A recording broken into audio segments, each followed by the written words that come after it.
Video. Tahu menakannya dah. Bal namputak. Mengapa nungtakan? Alah, dia memberhentikan. Sudarlun, peristiwa unik terjadi di destinasi wisata Kepulauan Banyak, Kabupaten Aceh Singkil.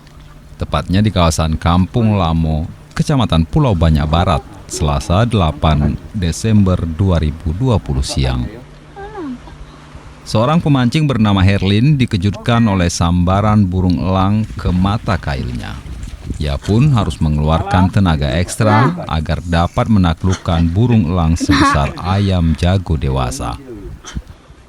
Saat joran dilempar malah disambar elang yang mencengkram umpan sangat kuat, sehingga Herlin harus berdiri tegak agar bisa menariknya ke dekat perahu.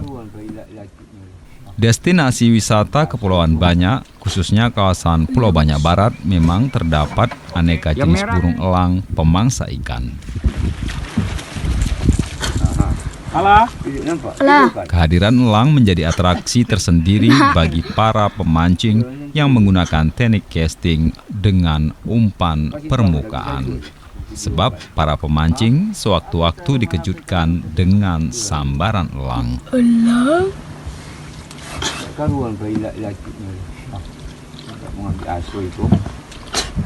Dari Singkil, Dede Rosadi, Serambion TV. Yang merah kau ditekan kan? Iya.